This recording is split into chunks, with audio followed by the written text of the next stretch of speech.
السلام عليكم ورحمة الله وبركاته. مقال كان يشكلنا إن ما أنت كاجو رحمة وشك هرتنين مسلمة. ميقان صرنا الدون كجارية مقع ونكسن هلاي. نكانوا يحبوا جوليستي. شهادة عالم جاء عن كيلو يغنى النوبل برايس. نكانوا أن أسأل كيسو كسو شيء ذلك بنغلاديش. أسأل الشيء كذي سمر كان نقطه. شيء كذي سو حي نقطي إلا هذا نايت الشيء كسام سيدون كورن ملايين قفنا فقري يكاتشو يعني مش شكل بتبادسي فضل إلهي سبحانه وتعالى مركل جاي ماته شيء كذي سن حسها بدل لو حرجينا تسيف عن دون جيسته وبا أنت صد أدوك نقطها محمد يونس كصاص علا إيه سومالي تهتي ولا إلهي كاري كل سجال بقولي أفريد تضباطنكي مركل تاريخ دو أي مريسي نكن محمد يونس وانن دلنيرة سلسلة كلوانين علمي نقالها عاديات ويقان arrintaasi waxay keentay markaa inuu jaamacadda uu hadda uu ka shaqeeyo uu kuliyad dhanba uu isagu ka yahay dhinka haysta aqoontiisaasi waxay gaarsiisay inuu noqdo qof isku filan dhaqaale ahaan iyo hanti ahaan intaba isku filan maalmaha kamida waa halkay sheekadiisu ka bilaabmayso wuxuu arkay gabadh yar oo dhalinyar ah oo 21 jir ah gabadhaasi waa gabadh 3 caruur oo yaryar leh kaligeed bay reerka biil saacidina ugu timaado waa gabadh yar laakiin aad moodo oo hawl iyo rafaad iyo DFI waxa weey gaboojisay ninkii dhalinyarta ah Maxamed shaqadiisiiba waa ilaa gabadhii soo fadhiistay dabeedna waa u wareystay waxa uu gabadhan uu ka wareysanay shaqadan hadda ay hayso gabadhu waxay ugu warantay in ay kuraas ay samayso alaabta ay kuraasta ay ka sameynayso dukaan bay ka soo amaahanaysa dukaankaasi lacagta ay ka soo amaahatay wuxuu sii dul saaranayaa ribo isla sida oo kale dukaankaasi wuxuu ku qasbay gabadhaas in ay kursiga ay ka iibiso isaga oo cid kale aan ka iibin qiimo yar oo lacag ahna waxa weey inuu kaga iibsado waliba dabeedna gabadha riba dul saaran lacagtii iyo hantidii iyo alaabtii ay samaysay dukaanka cid aan ahayn kama iibin karto waa gabadh sidii yani adoon oo kala ah meelna uma dhaqaaqi karto way shaqaynaysaa shaqadeedana kuma filla hantii lacag bay soo saaraysaa lacagteedana way ka qatantay nin kale ayay u shaqaynaysaa gabadhii uu soo fadhiistay wuxuu yiri alaabtan dukaanka ka soo iibsanaysid ee adoonta ka dhigteed u shaqaynayso miyaanad ka madax banaan karin miyaanad dhaqaalahan ka madax banaanaan karin meel kale alaabta ka keensan karin wax ku tiri waan ka keensan karaa wuxuu yiri qiimaha alaabtu ninkaas uu ka iibiyay dukaankaas waa imisa lacagta ay sheegtay waxay ka yaraatay $1 waxaan $1 ahayn ay lacagtii ban noqotay $1 waxaan ahayn aan u dhaweyn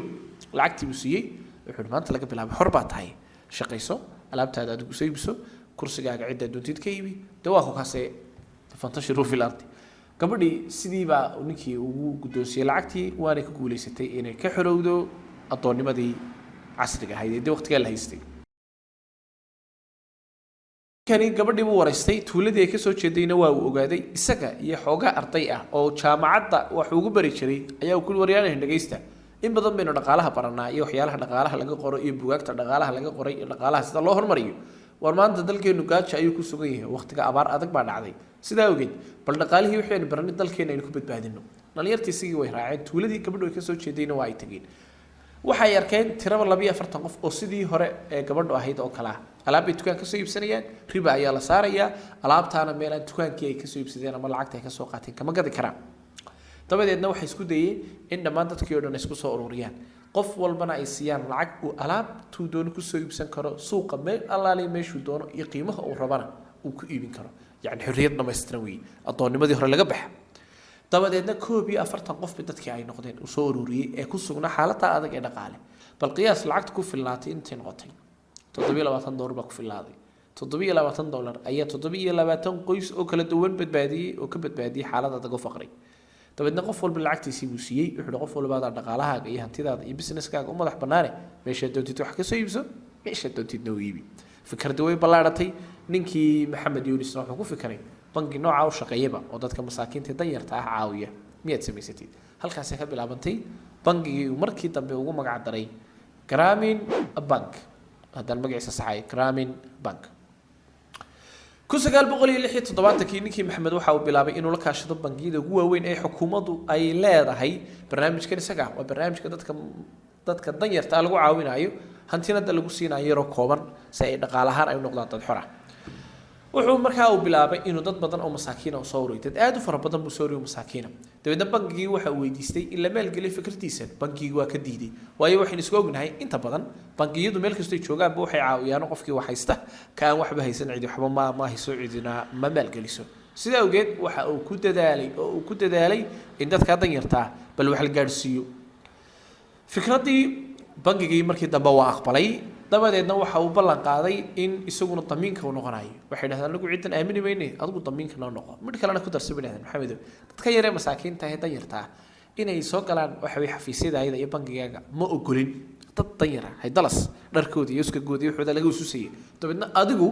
warqadihii ayagu saxiix lahayn adigu noo saxiix isagii baa intaa damaanad qaatay in lacagta uu soo celin doono hadduu ilaahay dhaho lacagta dadyowga faraha badan lagu maalgelin balqiyaas $300 $300 baa haddana wax badan ka bedeli doonta nolol qoysas fara badan oo gaajo iyo bakti iyo faqri u dhiman lahaa bangigii maxamed waa uu koray waanu weynaaday waxaanu noqday bangi rasmi oo dhammaystiran hase haatee halka ay wax ka bilaabeen waa halkan 1982 ayaa waxa dhacay inqilaab wuxuu ka dhacay dalka Bangladesh afgambi weyn baa dhacay ninkan maxamed waxa uu joogaa meel shira waa shir weyne lagaga hadlaayo dhaqaalaha dalka waxa isla markiiba la maqlay in afgambi dhacay isagoo uu shirkiina uu socdo ninkii maxamed fursad baabay noqotay in fikradiisii uu u soo bandhigo dadkii ugu faraha badnaa ee meesha ka soo qayb galay ee aqoonta dhaqaalaha yaqaanay waaba intaas oo hadhow uu ka soo baxo nin wasiirka maaliyadda noqonaya ama nin noqonaya wasiirka maalgashiga ee soo socda dabadeedna mikrofonkii buu qaatay stage-kiina uu fulay fikradiisana si fiican buu dadkii uga dhaadhiciyay in yar kadibna nin meeshii fadhiyay baa noqday wasiirkii maaliyadda arrintaasina waxay keentay in ninkii maxamed fikradiisana laga aqbalo bangigii marka hore hoos tagayay bangi kale dawladdu leedahayna waxa la yiri war maxamed oo bangi madax bannaan ha noqdo shaqayso oo dadka masaakiinta ahna caawi afgambigii dhibaatada ahaa guul buu isaga uu noqday markii dambe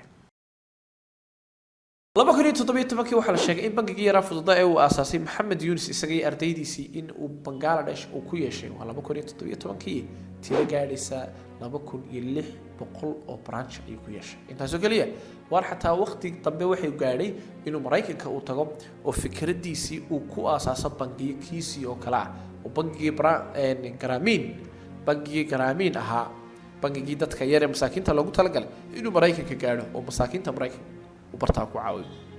فكرتي محمد وحنا نقطي فكرة اللي قلت تجا معها جوا وين أدونك عند قالها اللي قبرته فكرتي محمد وحنا نقطي فكرة أدونكي عالم كي كلا جاني سد هندية فلبين يضل الكلاطة يراه وآدي أدو فربضان وتبتي سي فكرتي سي كلا طبقي من كان محمد وحنا نقضي هالطار فكرتي سي بدك وسامي مساكين بدل خط كفقري كر وقاضي فكرة يقول هيدي وكلها مية وحلا شيء وقته 2004 هيد برجينيا يمكن محمد waxa uu ku guuleystay Nobel Prize waana shahaadada ugu caansan ugu qaalisan waqtigan hadda la joogo waxa weey qof lagu doonsiyo waana waxaan oran karnaa waa muslimiinta yar ee kooban ee shahaadada Nobel Prize-ka ku guuleystay maxamed fikradiisaas ilaahay waxa uu taray dad badan ayaa wuxuu ugu taray dad badan oo masaakiin danyar ahna khadkii faqriga ay ku taagnay kor buu ka qaaday isku soo ururino rasuulka kaleey salaatu wasalaam waxa laga hayaa dadka waxa u khayr badan kooda ugu waxtar badan ee aduuna noqo qof waxtar u leh bulshadiisa